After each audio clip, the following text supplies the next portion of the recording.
Jangan sampai kita termasuk golongan orang yang tidak memahami sesuatu yang dipahami oleh orang-orang awam.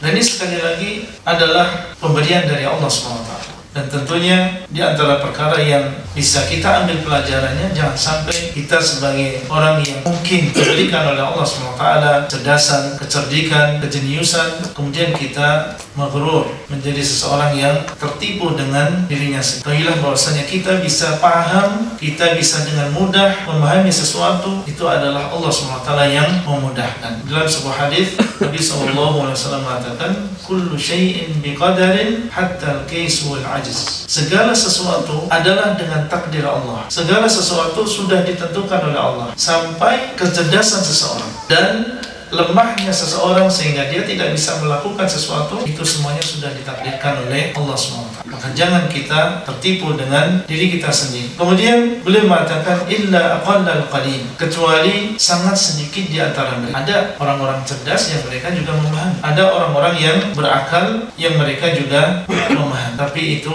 adalah sangat sedikit. Maka jadilah kita termasuk orang-orang yang sedikit tersebut, yang mereka diberikan pemahaman oleh Allah SWT.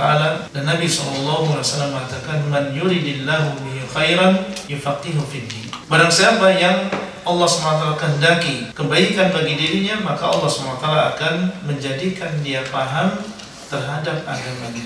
Barang siapa yang Allah ingin kehendaki bagi dirinya kebaikan di dunia maupun di akhirat, maka Allah SWT akan menjadikan dia paham tentang agamanya sendiri. Bukanlah kehendak kebaikan dari Allah SWT dilihat dari dunia, bukan dari jabatan, tapi kehendak baik dari Allah SWT untuk seorang hamba adalah ketika kita dibuat paham, dijadikan kita paham tentang agama Islam. InsyaAllah kedatangan Bapak Ibu sekalian di majelis ilmu ini menjadi awal kebaikan tersebut. Karena ketika kita sudah datang dan dimudahkan dan digerakkan hati kita masing-masing mendatangi majelis ilmu, berarti di sana ada sebab. Ada sebab yang kita tempuh untuk bisa memahami agama ini. Kita duduk meluangkan waktu kita di tengah-tengah kesibukan kita, di tengah-tengah dinginnya cuaca yang kalau kita tidur enak kayaknya kalau sampai pagi ya. Tapi kita sempatkan 1 jam, 1,5 jam untuk mempelajari agama Allah ini.